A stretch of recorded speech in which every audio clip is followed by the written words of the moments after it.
ప్రేక్షకులకు స్వాగతం. ప్రకృతి పలకరింపు షడ్రుచుల సమ్మేళనం. మన తెలుగు నూతన సంవత్సరం ఉగాది వచ్చేస్తుంది.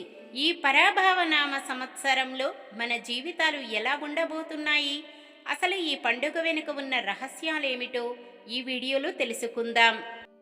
తెలుగువారు చాంద్రమానాన్ని అనుసరించి కొత్త సంవత్సర ప్రారంభాన్ని చైత్రశుద్ధ పాడ్యమి రోజున ఉగాది పండుగగా జరుపుకుంటాం. ఉగాది రోజున బ్రహ్మదేవుడు సృష్టిని ప్రారంభించారని మన పూర్వీకుల నమ్మకం. మన గ్రంథాలలో వివరించిన దాని ప్రకారం మనకు ఒక సంవత్సరం గడిస్తే అది బ్రహ్మదేవుడికి ఒక రోజు. అలా ప్రతి ఉగాదితో బ్రహ్మదేవుడికి ఒక రోజు ప్రారంభమవుతుంది. ఉగాదికి అసలు రూపం యుగ మరియు ఆది అని. ఈ విషయం గురించి పురాణాలలో ఉన్న ఒక కథ గురించి ఇప్పుడు తెలుసుకుందాం. సోమకాసురుడనే రాక్షసుడు, ఇతడిని హయగ్రీవుడు అని కూడా పిలుస్తాం, బ్రహ్మదేవుని దగ్గర నుండి వేదాలను దొంగలించి ఒక పెట్టెలో భద్రపరిచి సముద్ర గర్భంలో దాచేస్తాడు.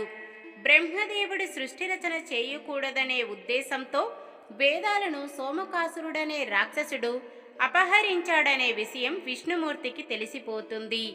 ఆ వేదాలను రక్షించడం కోసం శ్రీ మహావిష్ణువు మత్స్యావతారం ధరించి సముద్ర గర్భంలోకి ప్రవేశిస్తారు. వేదాలను అపహరించి లోకాలను చీకట్లలో ఉండేలా చేయాలనే సోమకాసురుడిపై స్వామి విరుచుకుపడి సంహరిస్తారు. సముద్ర గర్భంలో ఆయన దాచిన వేదాలను తీసుకువచ్చి బ్రహ్మదేవుడికి అప్పగిస్తారు. చైత్రశుద్ధ పాడ్యమి రోజున బ్రహ్మదేవుడు సృష్టి ప్రారంభించారు గనుక అది యుగానికి మొదలు కావడంతో ఆ రోజును ఉగాదిగా జరుపుకుంటున్నాం. ప్రతి ఉగాదికి ఒక పేరు ఉంటుంది. ఈ ఉగాది పేరు పరాభావనామ సంవత్సరం. మనకు 60 ఉగాది పేర్లు ఉన్నాయి. అవి ప్రతి 60 సంవత్సరాలకు ఒకసారి మరలా వస్తాయి. జ్యోతిష్య శాస్త్ర ప్రకారం సూర్యుడి తరువాత కీలకమైన గ్రహాలు శని మరియు గురుడు.